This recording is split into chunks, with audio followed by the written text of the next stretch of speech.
Yo, what's good, guys? Inswain with Inswain Audio. Welcome back to the channel. If you're new here, man, where have you been? Make sure to subscribe and join the family. We're only growing from here.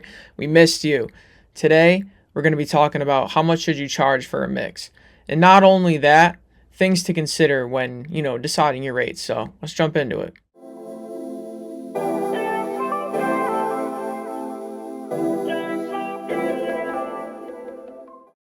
All right, so right off the bat, I'm going to spoil it like I like to do.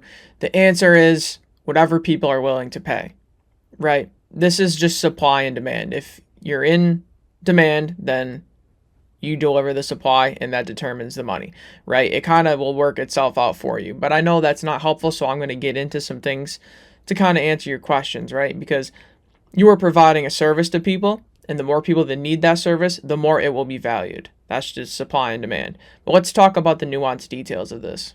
So some things to consider are how long does it take you to mix, right? Or if you're offering mastering or mixing or both, or this applies to that and production. It kind of applies to anything in music, is you want to consider how long does it take you to deliver that product on average, right? And that can kind of determine your rates. Another thing that you can consider is you can lower your price at any time if you're getting not enough work. You could also, on the flip side, you can raise your prices if you're getting more work than you can handle, right?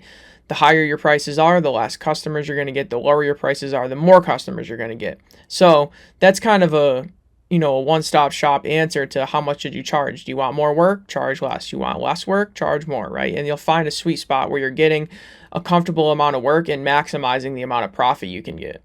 Another useful tip is you can find out what, your competitors are charging. They're not your competitors, but they're your competitors, right? For the sake of discussion, find out what people at your level of mixing or similar service, whatever they provide is similar to yours. Find out what those people are charging and, get an idea from there. Do you want to be like, yeah, that would work for me, or maybe I should charge more or less, right? You can make that decision, but it'll at least give you a ballpark estimate of what someone of your level should be charging. Another big thing to consider is, do you want to charge per session, like per song, or do you want to charge per hour? This is going to really change and determine what you charge, because if you charge per song, then you have to consider some songs take much longer than others, right? So you have to kind of find the average or accommodate for that. But if you're charging per hour, then it's a little different, because if you get a job that takes an hour, right, and you charge $50 an hour, you're getting $50. But if you get another song that takes 4 hours, you're getting $200. Whereas the person that charges per song, say they charge 50 song, they got 50 for both of those, right? So I'm not saying one is necessarily better than the other. It really depends on your situation and what you do and what works for you. I personally charge per song, and I have tiered pricing based on the quantity of stems in the song, because that kind of determines how long it's going to take to mix, right? So that's kind of like a best of both worlds, in my opinion. But either way you go is fine. You just want to consider this when choosing your rates, which one you think works better for you and which one is easier for you. The last thing that you really want to consider that usually comes for an afterthought for people, and I've heard a lot of stories of they didn't consider this, or they thought it would be different than it is, and then they need to change it later because it's not working for them, is revisions, right? Do you charge for revisions? Do you offer them for free? How many do you offer for free before you start charging?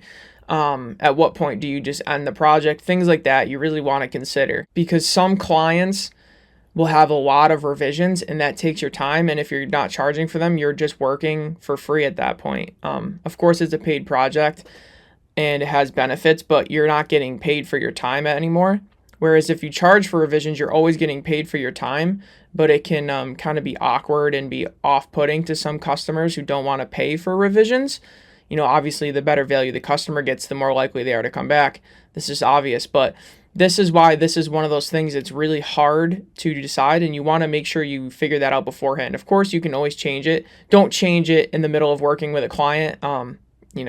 Make sure you lock them in and then change it. But if you need to, after a few months, you realize like, I need to start charging for revisions, or I need to do something different, you can always, feel free to change that. Just make sure you're upfront and clear with your clients so that they're not blindsided. That's the biggest thing, is communication and honesty and honoring on both ends what was agreed to.